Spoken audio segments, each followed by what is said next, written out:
The Clatsops, Killamooks, Chinooks, Cathlamas, and Wahkiacums resemble each other as well in their persons and dress as in their habits and manners. Their complexion is not remarkable, being the usual copper-brown of most tribes of North America. The dress of the man consists of the small robe. It is made most commonly of the skins of a small brown animal. They have also a number of the skins of the tiger cat, some of those of the elk, which are used principally on their war excursions. Others are the skins of the deer, panther, and bear, and a blanket woven with the fingers of the wool of the native sheep. A mat is sometimes temporarily thrown over the shoulders to protect them from rain. They have no other article of clothing whatever, neither winter nor summer, and every part except the shoulders and back is exposed to view. They are very fond of the dress of the whites, which they wear in a similar manner when they can obtain them, except the shoe, which I have never seen worn by any of them.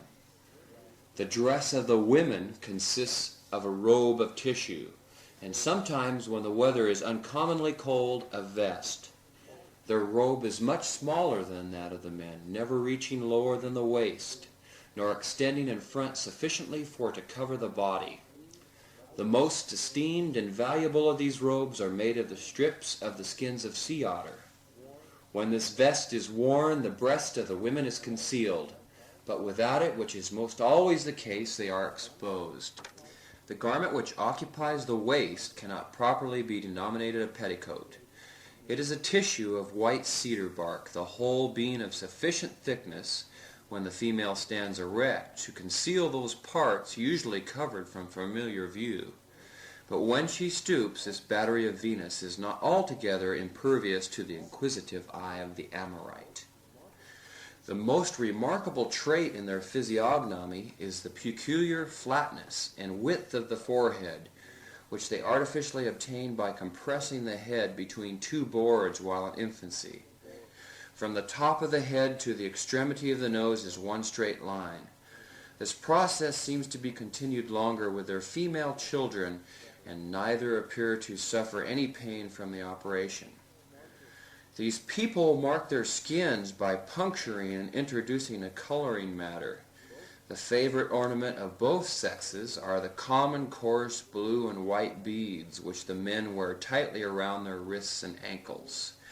They also wear them around the neck, or pendulous from the cartilage of the nose or rim of the ear. They are also fond of a species of wampum, which is furnished them by a trader whom they call Swipton.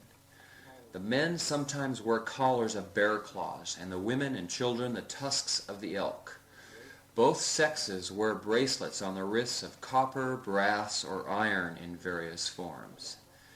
The trade on the part of whites consists in vending guns, principally old British or American muskets, powder, salts, and shot, copper and brass kettles, brass tea kettles and coffee pots, blankets from 2 to 3 point, scarlet and blue, beads and tobacco with fishing hooks, buttons, and some other small articles.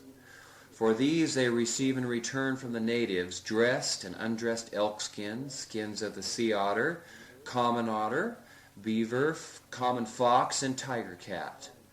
Also dried and pounded salmon in baskets, and a kind of biscuit which the natives make of roots, called by them chapalel. The implements used by the Chinooks and Clatsops in hunting are the gun, the bow and arrow, deadfalls, pits,